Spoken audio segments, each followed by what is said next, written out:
stupid, but a lot of them are very uplifting. One of my favorites, and for the people that are writing notes, I want you to pick up your paper and your pencil right now.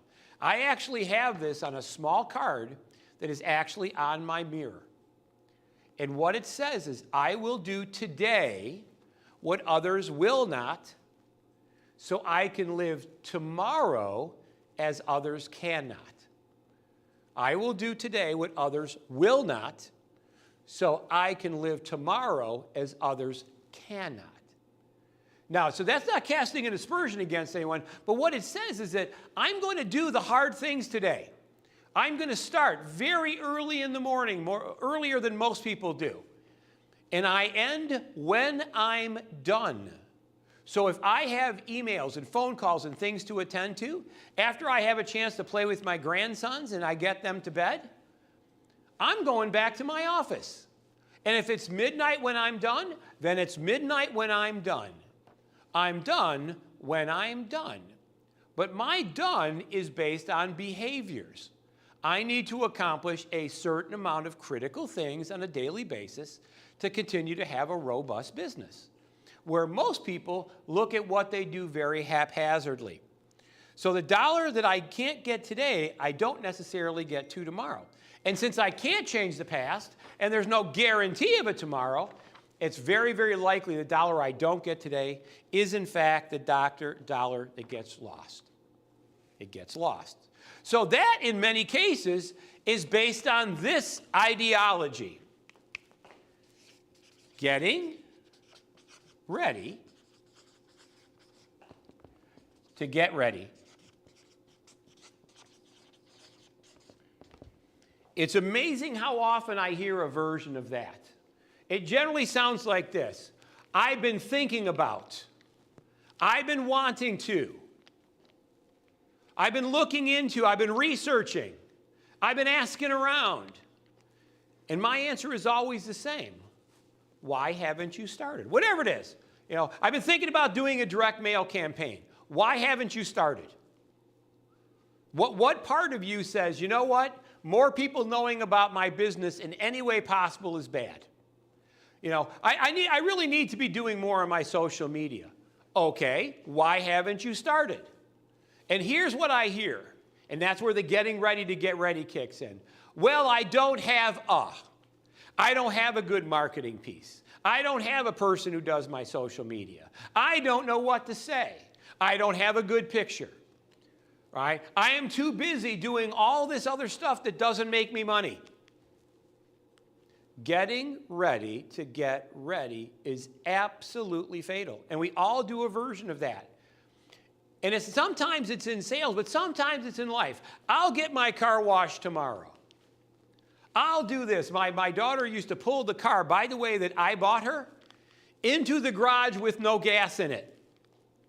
And she was convinced during that Michigan winter, because she didn't want to get out because it was cold, she was convinced somehow that the gas fairies would come and put gas in her car when she was out there the next day to go. Now, in reality, in most families, the gas fairy didn't come. In my family, you're looking at them, because she would tell her mom that she had no gas in her car. Her mom, my wife, would then tell me that she doesn't have any gas in her car, and then at 11 o'clock at night, it was my responsibility to fill it up. Now, there are gas fairies. Here I am. All right. But for the most part, when you're in that situation, the getting ready to get ready, we're coming to a very, very difficult time in the economy. If your business hasn't felt it, it will.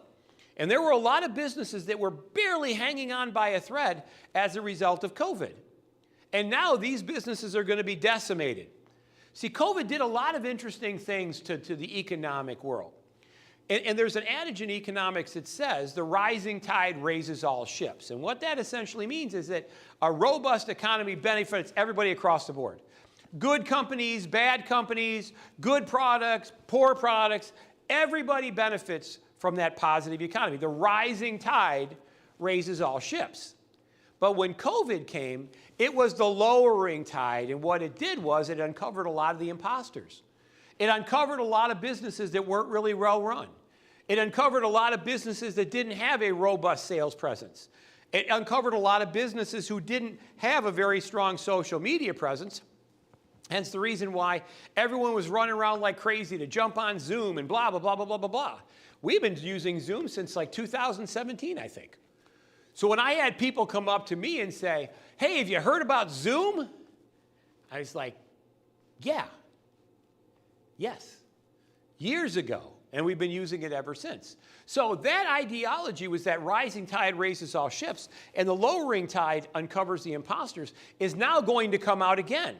The problem being is now it's going to go a second tier down. Those companies that were just hanging on by a thread with the hopes that once COVID kind of released, it was going to be like snapping the finger.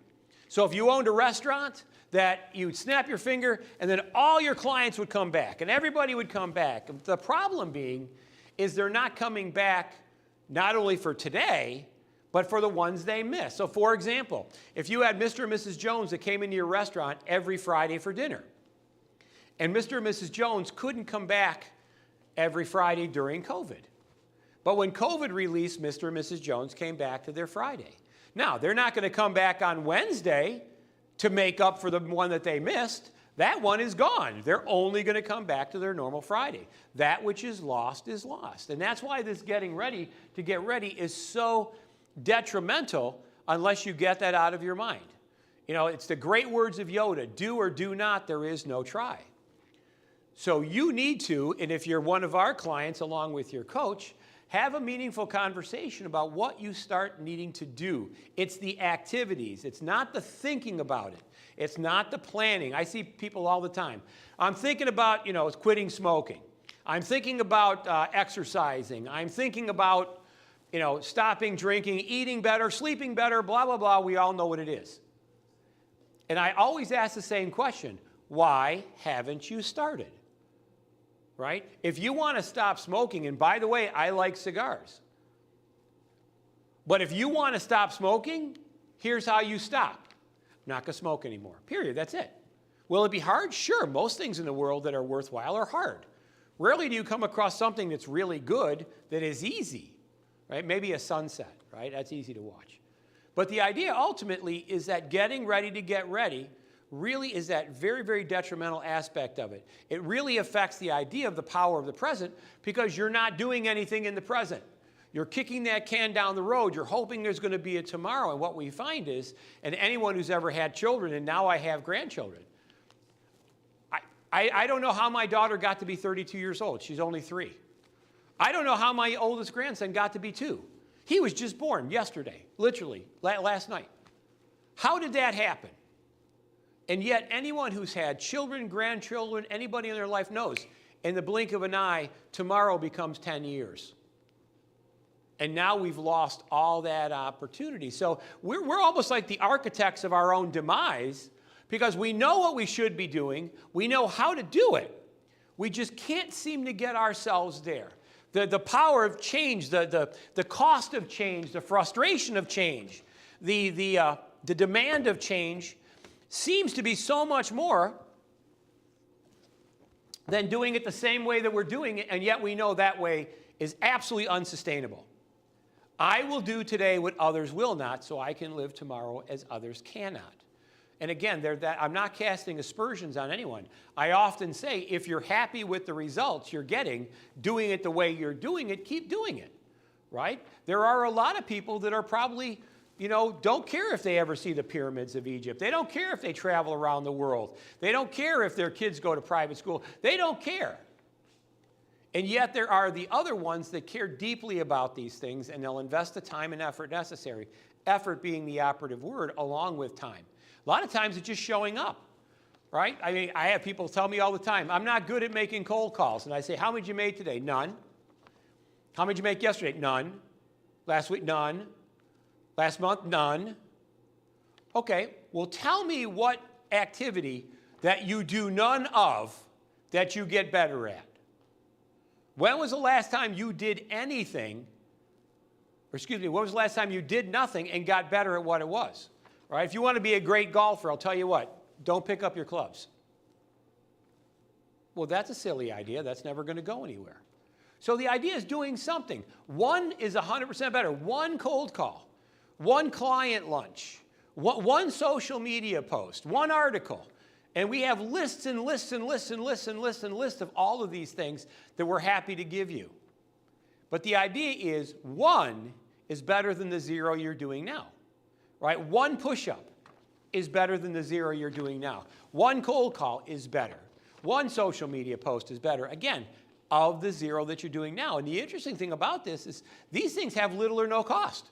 The vast majority of the things that I believe are the most successful have very little and in most cases 0 cost. So there's no financial disincentive that stops you from doing it. The only person that stops you from doing it is you. All right? So let's keep going. All right? You know, and I've got to say this Latin phrase because I so like it. This is the Latin phrase for these words, but not today. Sed non hudi. That's Latin for the words, but not today. And it's interesting because so much of what I hear kind of translates into that I've actually used that in conversation. So when somebody says, we really need to fill in the blank, we really need to this, and I would say, but not today, and they would almost always say no.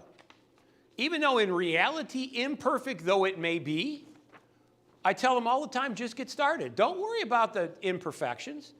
If you've talked to anybody's a parent, you know, when is the best time to have children? Well, I will tell you, knowing what I know now, when you're 60. That's the best time to have kids, when you're 60. You're set in your career, generally set with money, you're easy to, you understand life more, you have that wisdom of the years, you're more even-keeled. You know when the worst time to have kids is? When you're young and stupid and don't know anything. That's the worst time. Hey, Cody. When you're dumb, young and stupid and you don't know anything, that's the worst time to have kids. And that's why we talk about that idea, but not today. And all too many times, that not today becomes the automatic default.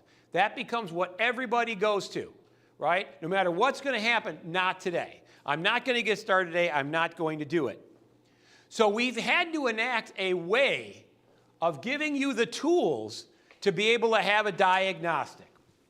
Now, you hear me talk a lot about a diagnostic. So if you give the example of a doctor gets an MRI, that's a diagnostic. It's a technological component that allows him to get definitive information, right? That MRI or the X-ray or the CAT scan looks inside your body, and then it represents whatever potentially is the problem. And then the doctor can look at it and say, oh, I'm looking at it, here's the problem, here's what we need to do to fix it.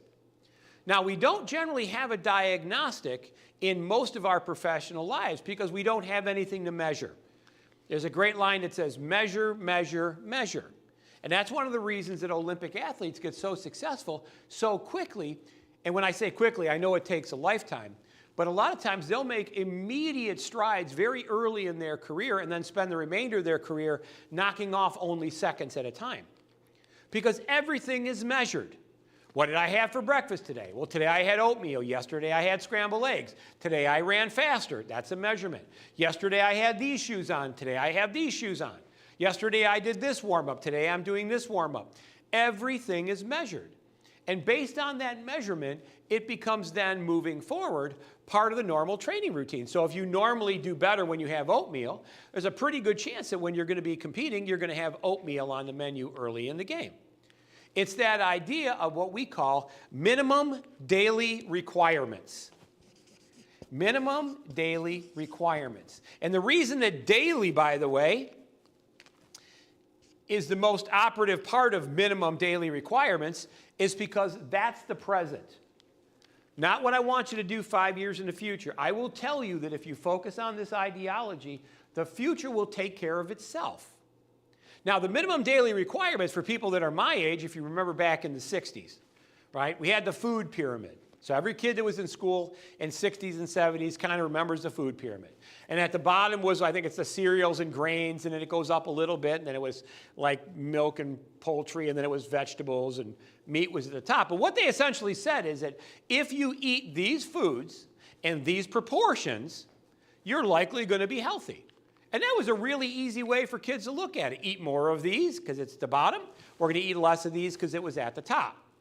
And the idea was every single day. So every day you need to have X amount of fruits and vegetables, and meat and fish, and poultry, and grains. And again, the idea is that if every day I do this, then I am going to be healthy moving forward. Now that made a lot of sense. I got that. Right? I was really adherent when I was little. I would show him on the food pyramid and say, all right, I need to have this and this and this and this, and need to have a serving of this, and how much is a serving? And a serving is a cup. Okay, I need to have this amount of carrots and this amount of green beans. And my mom, to her absolute credit, justified my OCD, and that's exactly what I got. Interestingly enough, though, I was a healthy kid. I was a healthy kid. Go figure, right? In fact, to this very day, I've never broke a bone. I've never had one stitch. And at almost 61 years old, I've never spent one day in the hospital. Now, there's a good chance when I walk out the door, I'm going to get hit by a car and screw that all up. But the reality is, I believe, do today. Why? Because we can't change the past. There's no guarantee of it tomorrow. The only influence I have is today, is what I can do today. So that minimum daily requirement in sales has the same kind of scenario as you would have if you were talking about food. There are certain things that salespeople need to do on a daily basis in order to be successful. Or for that example, any industry. If you were an athlete, what would you do as an athlete? Well, you might want to spend an hour in the weight room, and an hour out on the track, and an hour, doing this, and an hour doing that, because every single day, and that's why very elite athletes train every single day. I've asked them and said, are you off for Christmas? And they're like, no, I work twice as much on Christmas. Are you off on Thanksgiving? No, right? They don't see that idea. Now, I'm not saying be that maniacal in sales, but what I am saying is most people have nothing to measure against because they haven't set up what the minimum requirements are, what you need to do to be successful in your industry. Now, keeping in mind that if you do one of anything, and you're not doing anything right now, that's 100% better than the zero you're doing now. So when you look at minimum daily requirements, again, operative word daily, and this session is the power of the present, to be a successful salesperson, what are some of the activities, again, activities. And the reason we talk about behaviors and activities is we can't control who buys. You've heard me say that. You can't arm wrestle somebody to the ground and force them to sign. But you can control the behaviors that create a buying environment. That's very much within your power. So let me give you some examples that we generally see frequently, and I think are the ones that absolutely minimum that you're going to want to do. Now, you can massage the numbers of any one of these things. The more certainly is, the better. All right? But number one is prospecting. Now, I believe that a successful salesperson should be prospecting 50% of the time. 50% of the time. That means out of a normal 8-hour day, you're investing 4 hours, one half of that time in prospecting. And there's lots of different ways. There's networking groups and certainly cold calls and walking in people's doors and meeting from any one of a variety of ways. And yet most people invest zero in prospecting. That's probably the number one killer of all salespeople. And it's based on this analogy. Now, you'll often hear me talk about practical and abstract. Practical and abstract. So I'm going to make a statement. If the more people that knew about you, your business, what you did, how you did it, how you priced, how to reach you, the more, would it be better for more people to know that or less people to know that? And of course, the answer is more people.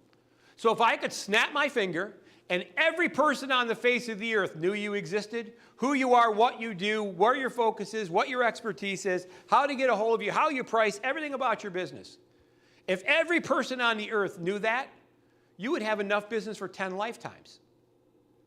And yet the problem being is as we move from the abstract to the practical, that in many cases, most people do everything they can to keep their business a secret. It's like they don't want anybody to know. So when I say, how come you're not wearing a polo shirt with the name of your company on it? Well, I don't want them to know who I am. If I'm out and about at the grocery store or at a restaurant, I don't want them to know I do heating and cooling. No, they never say that. What they say is, I don't know. So what are some of the things you can control? Well, prospecting certainly is one of them. And since we're talking about minimum daily requirements, if you make a basic minimum, so I like the power of 10. I believe at an absolute minimum, I prefer a lot more, don't get me wrong, but I believe that you need to make contact, I believe, with 10 new people every single day. 10 new people have to know you exist every single day. So an easy way to do it, or at least do it for half of them, is every day when I get up, I put 5 business cards in my wallet. 5 business cards in my wallet. And my goal is at the end of that day to have laid those business cards in the hand of someone who should know that I exist. Potential client, potential referral source, doesn't make any difference. In the hands of somebody who should know I exist. Now, let's look at the law of large numbers. If I do that just for the week, just for the business week, Monday through Friday, at the end of the week, assuming I give away by 5 a day, 25 new people know I exist. At the end of a 4-week month, 100 new people know I exist. And at the end of the 50 weeks or 52 weeks, right, just keep doing the math, right? At the end of that time, you're going to have thousands of people now that know you exist that didn't know you exist before. You think you might make a sale? I do. So that's one part of it. So I'm going to say 10. Now, I would like it to be a lot more, but I'm going to just say 10. Maybe you say, you know what? I'm going to just make 5 prospecting phone calls every day. And they're going to be some version of, hi, Mrs. Jones, I don't know if you need what I do, but here it is, blah, blah, blah. Now, it depends on what you do and how you do it, of course. A lot of these calls might be business to business, if you have a product or service that a business could use. But if you set a minimum to have that done, whether it's handing out business cards, prospecting calls, going to networking groups, social media, if you set a minimum, that gives you a measurement. So if I only do 8 of the 10 that I needed to do today, what do I now need to know that I have to do tomorrow? Well, I have to do my additional 2. I now have to make up for the one that I didn't do yesterday. So if I just have 10 prospecting opportunities on a daily basis, which, by the way, is very, very doable, that means at the end of the week now, 50 new people know I existed, didn't know I existed before. At the end of the month, now 200 people know I exist that didn't know I existed before. And at the end of the year, 2,400 people now know I exist that didn't know I existed before. You think you might make an extra sale or 2? Of course you will. And by the way, 10 is a very modest number. I would like it to be 3, 4, 5 times that. I don't think it's hard for anybody to make 40 or 50 calls, especially when 9 out of 10 calls are going to go to voicemail. So all you need to have is an amazing voicemail message to be able to reel in most of those opportunities. And we do an entire session. We've got a phone skill session that's going to be coming up, a special full-day event. And we're going to talk about how to do those things and great voicemail messages and things like that. But that's just one. So on a minimum daily requirement, I'm going to commit to doing 10 prospecting activities.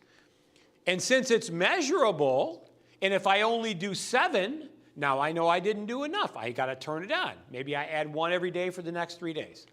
How about a social media post? Something extremely innocuous. Again, social media, and we hear it all the time. People say, oh, I got a Facebook, or I've got this, or I've got that. All right, social media, just a very simple social media post. Now, if you only do 1 a day, again, it's 100% better than the 0 you're doing now. And if you don't know what to put, I think most companies have marketing or have some kind of sales entity which can give you the peripherals. And the interesting thing about it is, think about if you've got 4 or 5 or 6 or 8,000 people you're connected on social media. Now, they're not all going to be on every day, and they're certainly not all going to see your post every day. But because enough of them will see your post, and if you do it with enough regularity, again, every day, at least 1, and you've got thousands of people that you're connected to, you think you just might make a sale. I do. How about just something? There's a great book that came out in the 70s, right? Never Eat Alone. Love that book. Never Eat Alone. And what it basically said is that you have breakfast, lunch, and dinner every single day. And the idea is that we are a social species. You look at our primordial days, one of the times that all of your tribe, all of your group would get together was around meat. You ate communally. So if you had a tribe and you lived, and again, we're talking about millions of years in our past, you would eat communally. That was just part of what you did. You'd have community food and a community fire, and you would eat. So we are hardwired for that breaking of bread scenario. And yet, all too many people, I've always gotten much further over a dining table than I ever got over a conference table. Because when you go out to eat with somebody, maybe the first, 5 or 10 minutes you talk about business, right? Talk about business, pricing, blah, blah, blah, whatever you're talking about. But the next 50 minutes of the meal, you actually talk about the things that are really important. Family and friends and kids and hobbies and dreams and hopes and aspirations. All of that stuff that connects you. But you don't talk about that over a conference table, right? And if you do, it's just 30 seconds and that's it. But over a dining table, the tension is brought down. The level of intensity is brought down. Now it's just two people having a meal together, or 3 or 4, however many they are. So I love to do that. I'm going to put that as one of them right there. Now, by the way, it doesn't have to be something very sophisticated. When I say a meal, it could just as easily be coffee. One of the things I love to do, right, as my ever-expanding waistline will tell you, is I love cannolis. And I will tell you, Rossetti's in Oro Valley makes fabulous cannolis. But I will also tell you another thing. When I bring cannolis in a box to somebody, for the next half hour, 45 minutes, they're mine. They're mine, right? Somebody shows up with a good cigar. For the next 45 minutes, that's it. Me and them smoking cigars.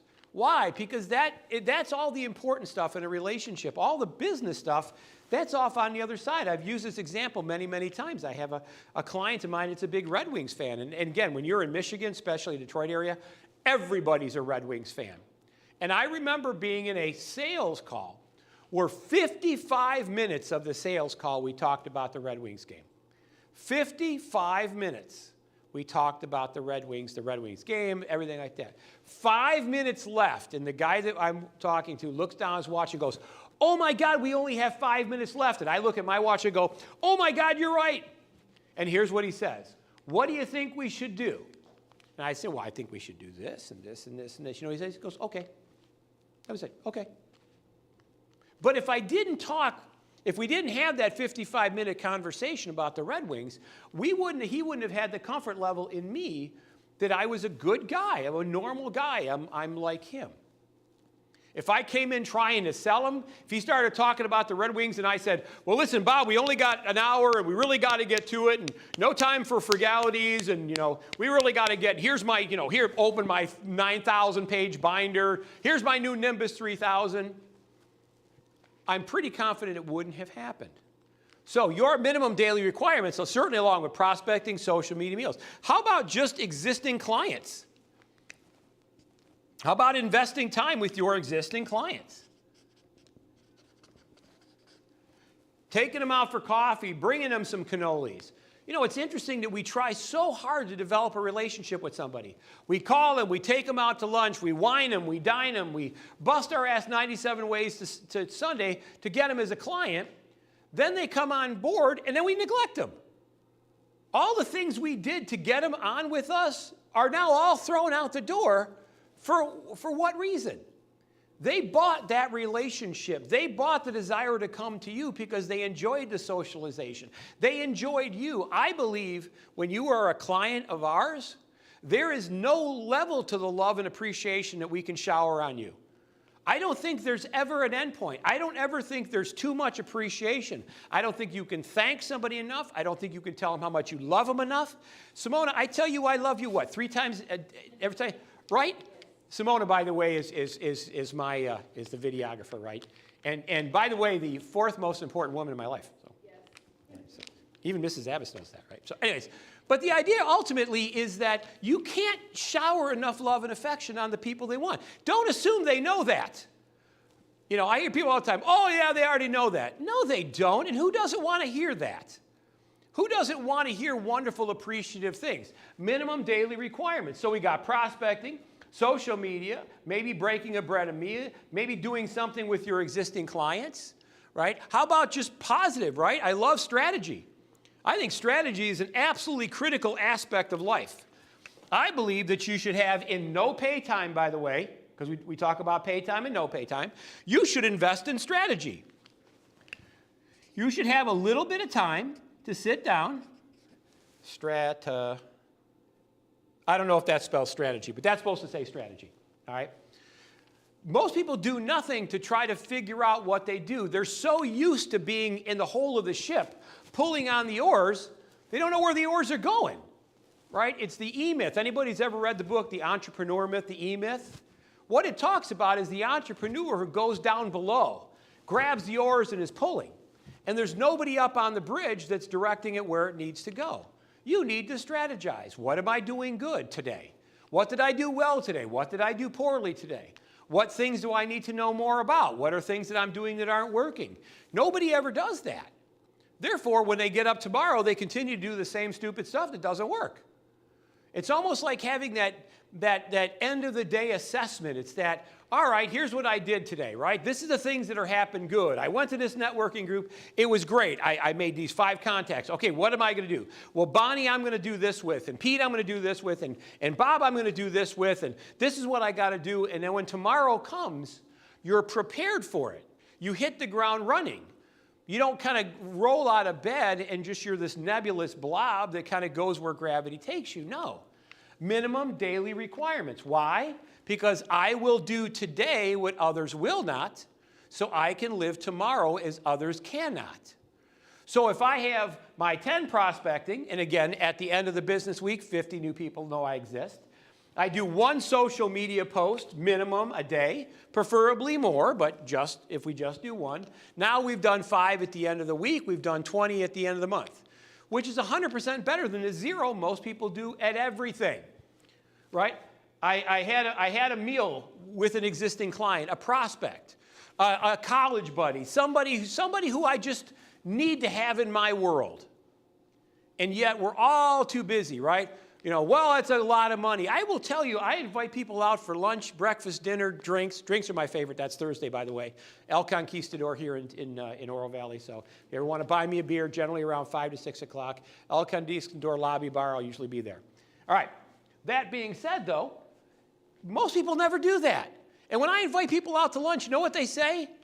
You've done so much. You've doubled my business here. I'll pick up the tab. Now, I don't go out with the idea of doing that. I go out with the idea of my buying. But if they want to buy because I did a great job, I'll gladly do that. Your existing clients. If you had 52 clients and just every week reached out to one of those existing clients, and here's what you say, Bob, I don't think that I tell you frequently enough how much I appreciate your business.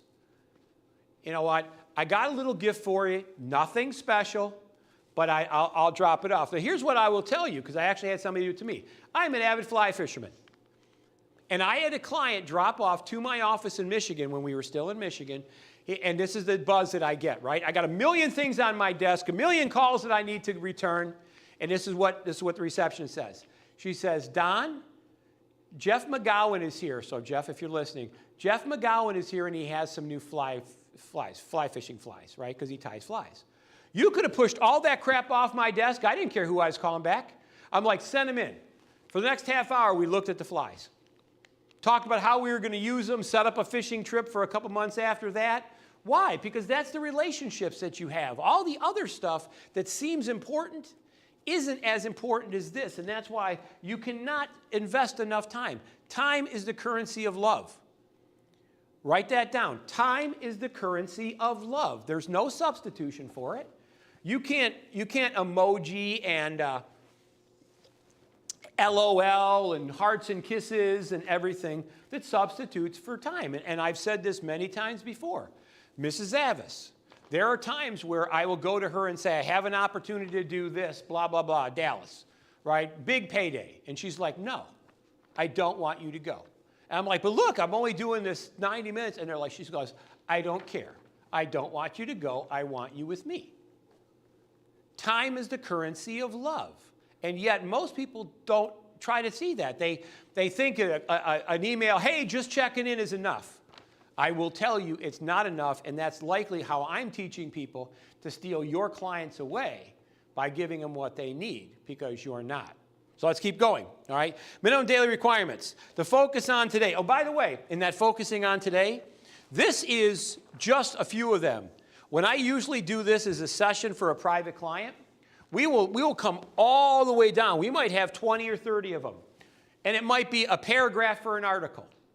So say, for example, maybe if you're not even a good writer, it doesn't make any difference. I want you to write one paragraph today. One paragraph, 4 sentences. And then tomorrow, I want you to write another paragraph. All right? I want you to do, you know what? Let me just add a couple of these things. I want you to do a blog. Okay? Now, that's not War and Peace. That isn't 9,000 words. That's about a paragraph, maybe. I want you to do a Twitter post. Again, how many words are in Twitter? Right? I think we had, 144 letters? And yet, that is incredibly impactful. That's what got our last president elected, was Twitter, in my estimation. So there are so many things that have little or no cost out there that you should be doing, and yet most people don't do it. Why? Because it takes time, and it takes effort. And I tell people all the time, getting rich is hard. It's a full-time job, 7 days a week. It's not something and that's why so few people do it, because they come out of the gate strong, and they're barely into it, and they're already huffing on the sidelines. No. It's not easy, it's hard, but here's the thing. It doesn't cost any money. These things that I'm talking about cost virtually nothing. Maybe the meal part of it if you buy them a cup of coffee. And yet most people won't do it. Again, there's no financial disincentivization. It doesn't cost you anything to do it. It's just the time and the effort, but to some people, even that's too much. Why? They'll do it tomorrow. They'll do it next week. They'll do it after the first of the year. And you keep kicking that can down the road, and that's why the power of the present is so important, right? If you don't want to have lung cancer when you're 80, what should you do when you're 30? Stop smoking, right? I loved it. And my mom has COPD, right? She smoked unfiltered Pall Malls for about 55 years. And when she got COPD, she was surprised. And my brother, in his infinite wisdom, says, "Mom, you smoked a pack of unfiltered cigarettes every day for 55 years. This can't come as a surprise to you." And you know what she said? "I wished I never would have started." Now, she's 83 years old. Who the hell knows, right? Maybe she'll live another 30 years. Maybe she'll outlive us all. But there are so many things in our minimum daily requirements that have there's little or no cost. It requires effort. The vast majority of these you can do at 4 o'clock in the morning. You can do at 8 o'clock at night when you're sitting in front of the TV. But yet, even that's too much for many people. And they'll say, "Well, yeah, I'll do it. It's that getting ready to get ready." And that's why I always come back to the wonderful words of Yoda, right? It took a 3-foot-tall green puppet to come up with the phrase that works. Do or do not try. I see a whole world of people out there that are telling me how they're trying, but it's the fact that they're trying in some way, shape, or form, it gives them vindication. No. If you're going to try, you put forth the effort necessary to do. If you want to stop smoking, it's hard. You want to stop drinking, it's hard. Stop eating, lose weight, exercise. All of those things are hard, but they're also incredibly beneficial. The power of the present. Anything you do is 100% better than the 0 you did yesterday. Let's keep going because we've got a lot of stuff I want to make sure we cover. So we talk about minimum daily requirements. We've talked about focusing on today. Now, we do first things first. Because the present is important, we're going to do first things first. First things first. That was a mom thing, by the way, right? When you would go to mom and say, "Mom, I want to do this, and I want to do this, and I want to do this, and I want to do this, and ride my bike, and go to the water park, and I want to do this, and go to the library, I want to do all this stuff." You know what my mom used to say? "Put your pants on first.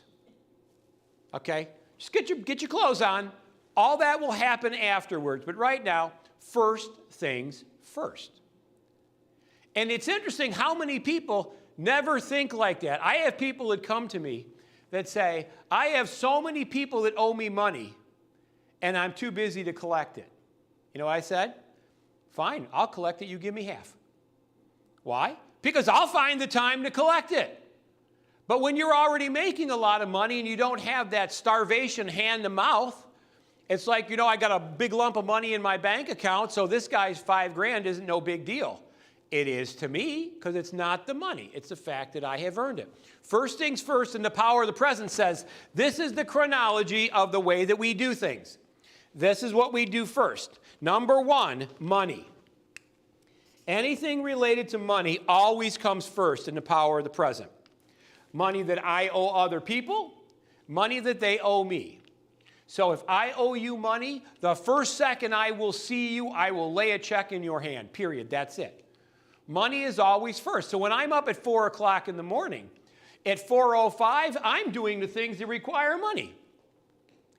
I'm making sure that the people in my Michigan office are doing the billing and running the charge cards and looking at the accounts and doing all the things that I need to do, because in the power of the present, in the first things first, number one thing is money.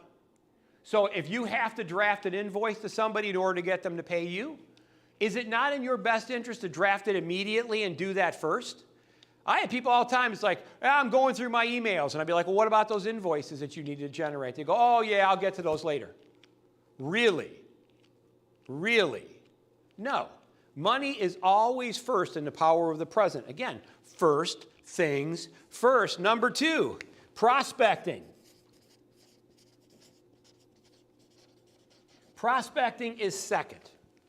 Most people die because an inadequate amount of people know they exist, and I will tell you all the time, you will lose 13 to 17% of your existing clients every year through no fault of your own. No fault of your own.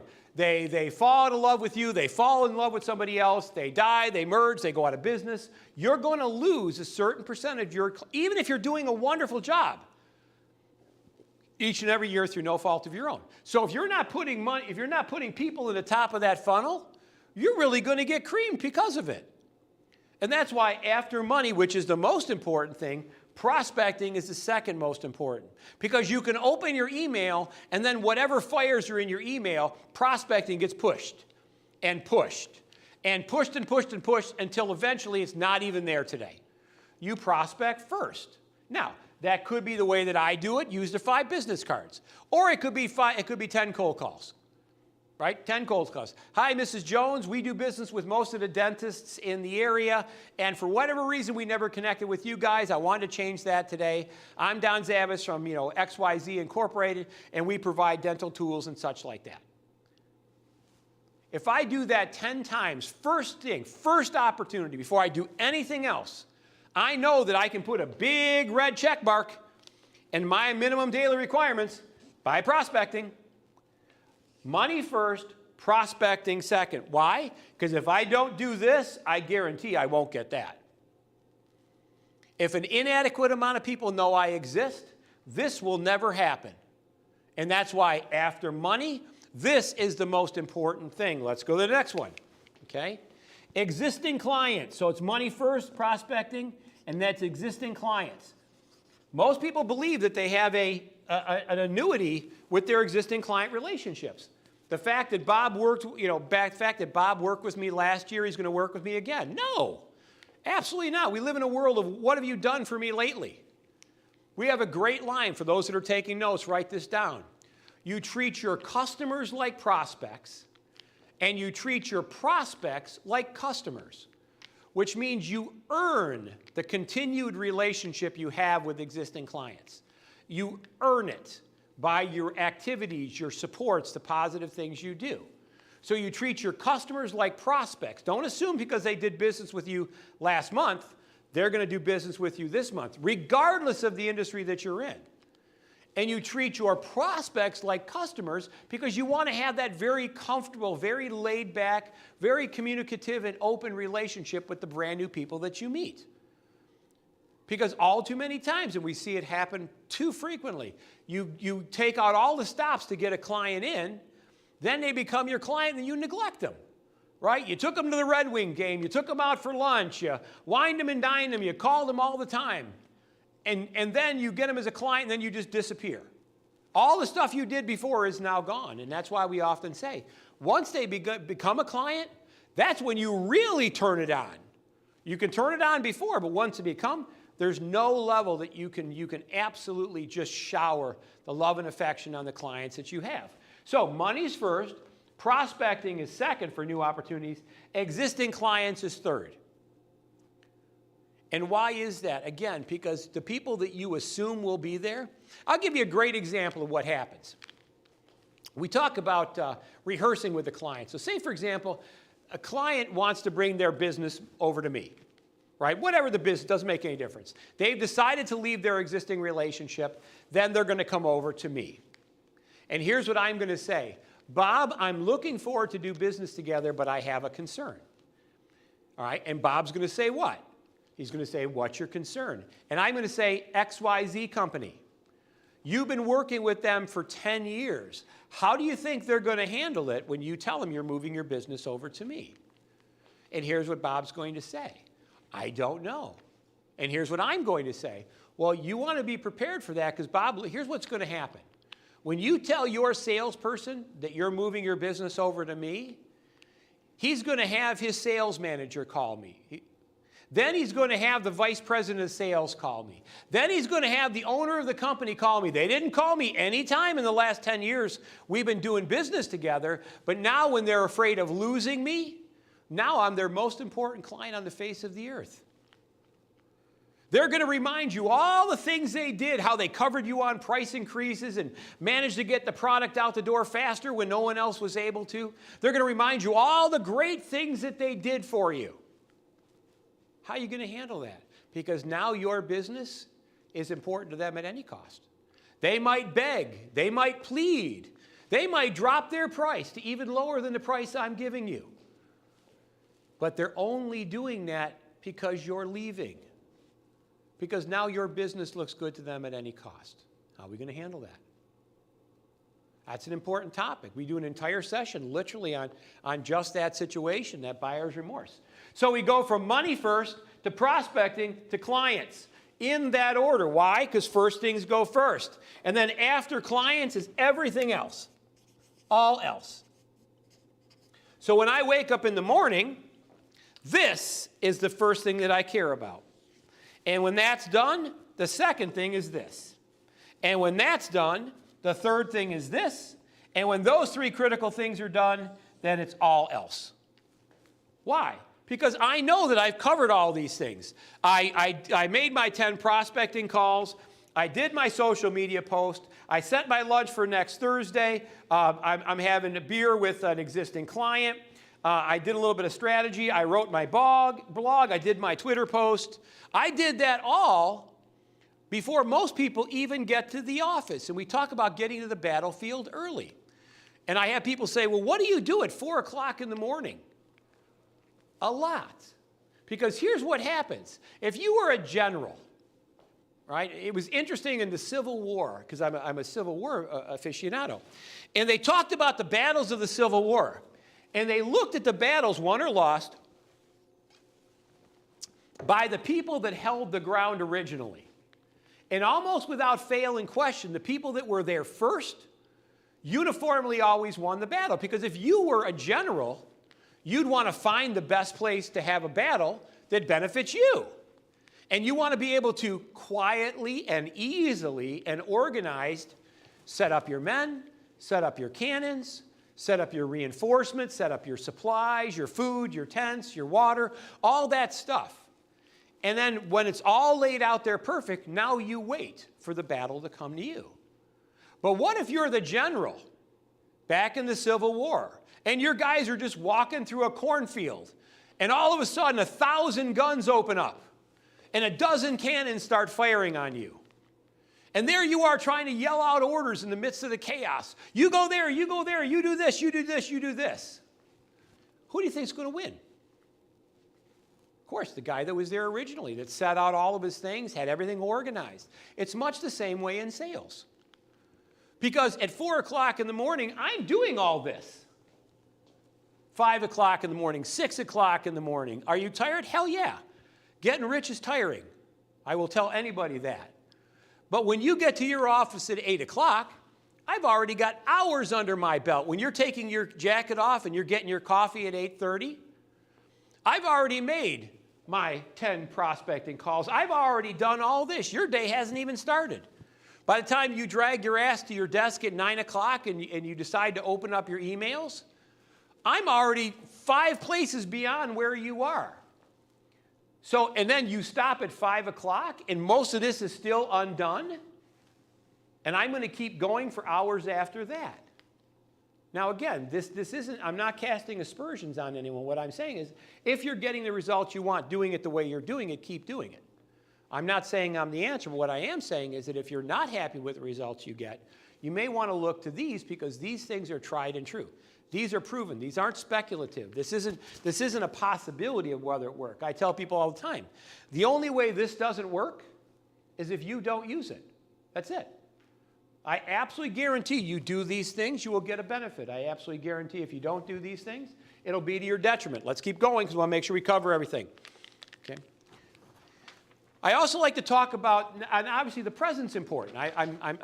We've talked about the entire. I'm not saying I'm doing this with not an eye to the future, but you do an eye to the future in the present. The future will come upon you, right? And Cody's joining us, and he comes from a financial background.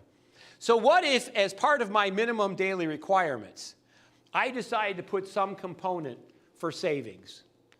Every day I'm going to save $10. I'm just using it just merely as an example. Now keep in mind, I never saved $10 any day ever before this. But I decided, because part of my minimum daily requirements, I'm now going to save $10. So at the end of that month, at the end of that week, I'm going to have $50, even if I just use a regular 5-day business week. And at the end of that month, I'm going to have $200. And at the end of the year, I'm going to have $2,400. All because I saved $10 a day. Now, you may not have $2,400 in one lump sum, right? Maybe depending on who you are, maybe when you get your money back from the IRS, right? You get a $2,400 lump sum. But say I do that for this year, and I do the same thing for next year. It's $4,800. And I do the same thing for the year after that, and now I have what, $6,000, $6,200? Something like that. I'm bad in math too, by the way, so never come to me for math. All because I saved $10 a day. Now, 20 years in the future, when that's in the 6 figures, and hopefully 50 or 60 years in the future when it's in the 7 figures. And it's all because I did what? I saved $10 a day. If you worry about today, tomorrow takes care of itself. But again, most people don't do that. They want to kick the can, you know. I always look at a calendar, and I'm looking for the date, which is someday.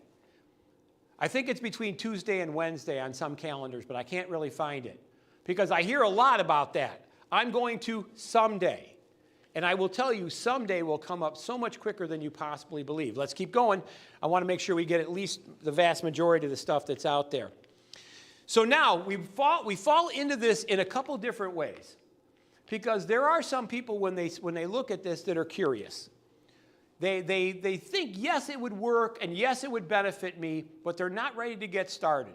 And that's why we like accountability relationships. So I'm going to talk about what that is if you're a client of ours.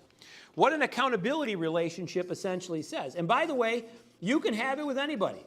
You can have it with a spouse. You can have it with a coworker, a neighbor, a family member, brother, sister.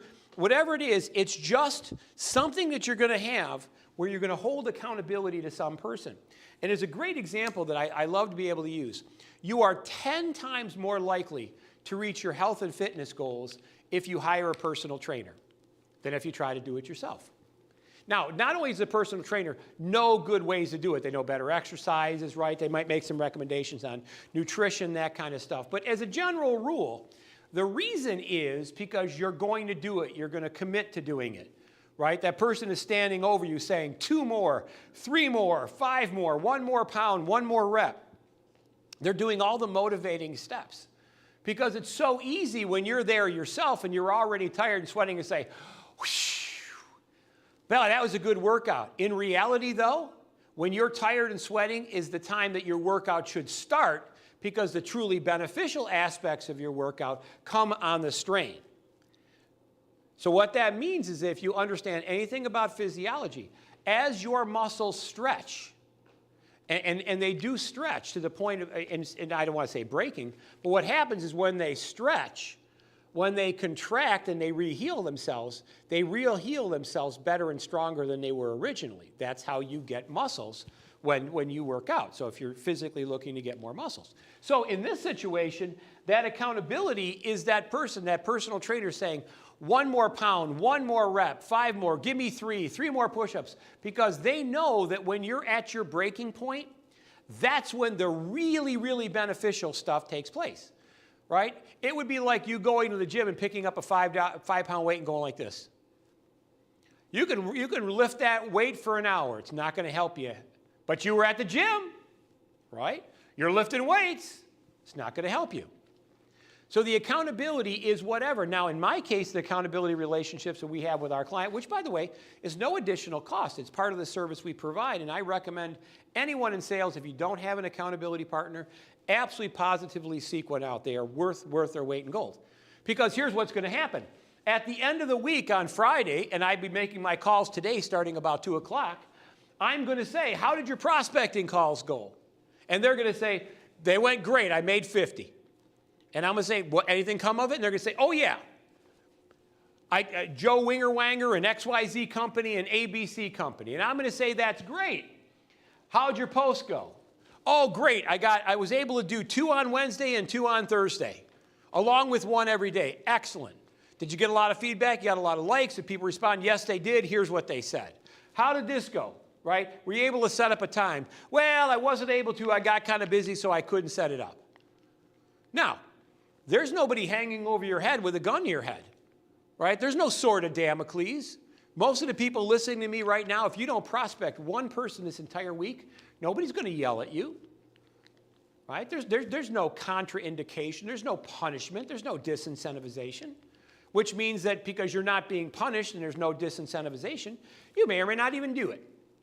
In an accountability relationship, there isn't a punishment, but if you didn't do that which you've agreed to do, I'm going to ask you to justify it.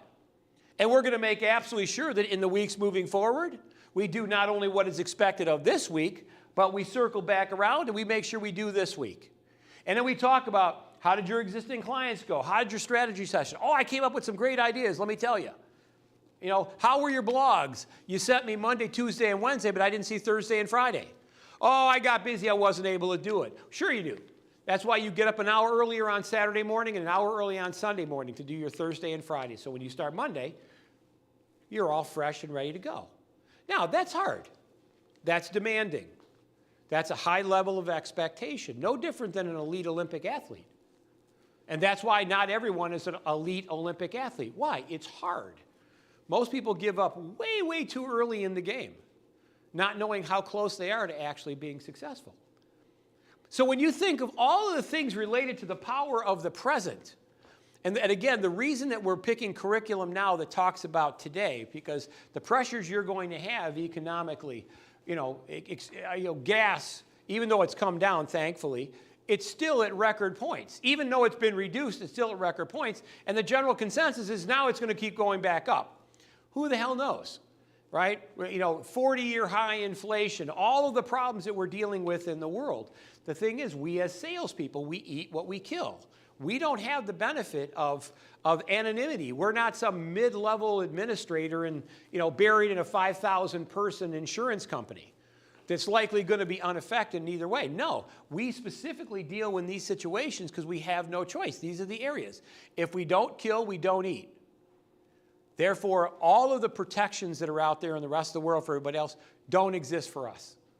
We have to be able to be productive. We have to be able to be successful. We have to be able to continue to close business and develop from where we are. So we talked about the idea of getting ready to get ready. That's the procrastinator's dream.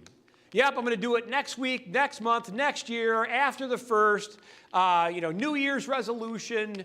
I don't have the right business cards. I don't have the right flyers. I don't have a website. I don't got this. I don't got that. There's a million reasons why you're going to tell me that you can't do it. Interestingly enough, I have a million reasons why you should. Getting ready to get ready is never a scenario to get. Do or do not, there is no try. And it's okay to be imperfect. I have a lot of people say, well, I don't want to start doing posts because I don't know what to say, or I don't have a good picture, or I don't have my profile.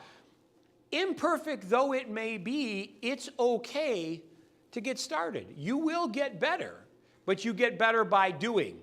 Not by talking about doing, but by actually doing. We talked about the idea of minimum daily requirements. What do I need to do on a minimum daily basis? What types of activities that I control?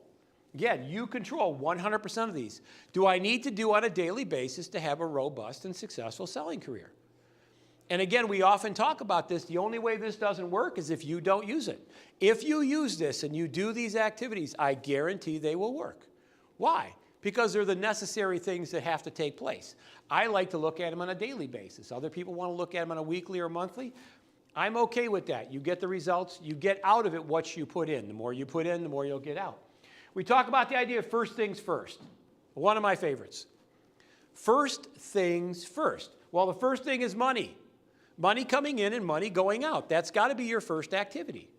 Whoever owes you, whoever you owe, invoices that got to be sent, POs that got to be sent, whatever you need to do to continue that consistent cash flow into your organization has got to be the first thing. It has to be the most critical. Secondly, prospecting.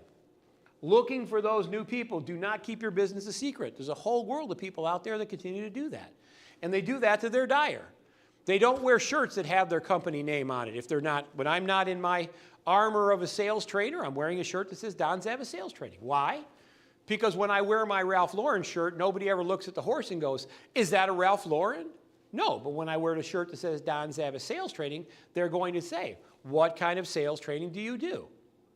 I want to make sure, I want to control all the activities that are out there. How many prospecting, social media, meals, existing strategy, blogs, all these things come into place, but I know that I have to first chase money, then chase new, and then make sure I maintain. And there's a difference between development and maintenance of your existing clients. We do an entire session which talks about the differentiation between maintenance and development. I'll give you a brief example in the few moments we have left. If a customer has a problem and they call you and you take care of the problem, that's maintenance. Everybody will do that. That's not special. You're not unique. That's just maintenance. But if you go to the client and say, Bonnie, I've been thinking about your situation and I have an idea. I think if we do this, this, this, and this, we're going to be able to make your cash register ring a little more. What do you think? That's development, not maintenance. But you have to be able to have the time committed to your clients. Then after that, it's everything else. All the other things that are important. I'm not diminishing the importance. They just don't need to be there. And then finally, accountability. You have to be able to have someone behind you, not only in your corner to support you when time gets hard. Sales is hard. It really is. You're frequently alone. You're frequently talking to people who don't want to talk to you. It's hard. So not only is that accountability good for support, but it's also good for making sure that you do the critical things. So as I always say when we close out our sessions, it's an absolute privilege to be here, to do what we do with you guys. It's not lost on me that you've got a lot of things that are vying for your attention in today's post-pandemic, who knows, pre-monkeypox world that I hear kicking out there right now. So it's an absolute privilege. So from the deep down bottom of my heart, and along with Mr. John Wechter, if he was here with me right now, I wish you good selling, everybody. Have a good day. Bye-bye.